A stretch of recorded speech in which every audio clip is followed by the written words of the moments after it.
অনেক চেষ্টা করেও কি আপনি নিজের ঘরবাড়ি, জমি বা সম্পত্তি কিনতে পারছেন না? বারবার টাকা জোগাড় করেও কোনো না কোনো বাধা এসে দাঁড়াচ্ছে?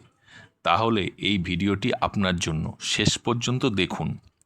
প্রথমেই একটি গুরুত্বপূর্ণ কথা, জমি বা বাড়ি কেনার জন্য সঠিক পরিকল্পনা, সঞ্চয় এবং আইনি যাচাই খুবই জরুরি।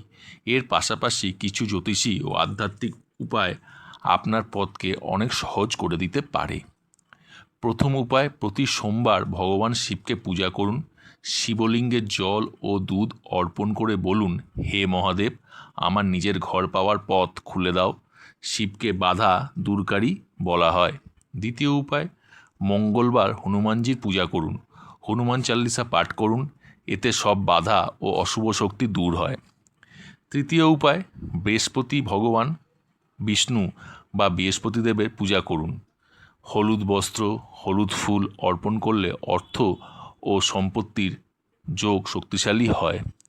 চতুর্থ উপায়, প্রতিদিন সন্ধ্যায় বাড়ির দক্ষিণ পশ্চিম কোণে একটি ঘিয়ের প্রদীপ জ্বালান। বাস্তুমতে এই দিকটিকে সম্পত্তি ও স্থায়িত্বের সাথে যুক্ত। পঞ্চম উপায়, শনিবার গরিব মানুষ বা শ্রমিকদের দান করুন, বিশেষ করে লোহা বা তিল। এতে শনির দেবের কৃপা পাওয়া যায়, যিনি জমি সম্পত্তির কারক বলে মনে করা হয়। ষষ্ঠ উপায়, ওম নমো ভাগবতে বাসুদেবায় মন্ত্রটি প্রতিদিন 108 বার জপ করুন। এতে জীবনে স্থায়িত্ব ও সমৃদ্ধি আসে। সবশেষে একটা কথা বলি, ধৈর্য রাখুন, সঠিক সময়ের জন্য অপেক্ষা করুন এবং নিজের লক্ষ্যে ফোকাস থাকুন। ঈশ্বরের আশীর্বাদ ও আপনার পরিশ্রম একসাথে মিললেই স্বপ্নের বাড়ি আপনি একদিন অবশ্যই তৈরি করতে পারবেন।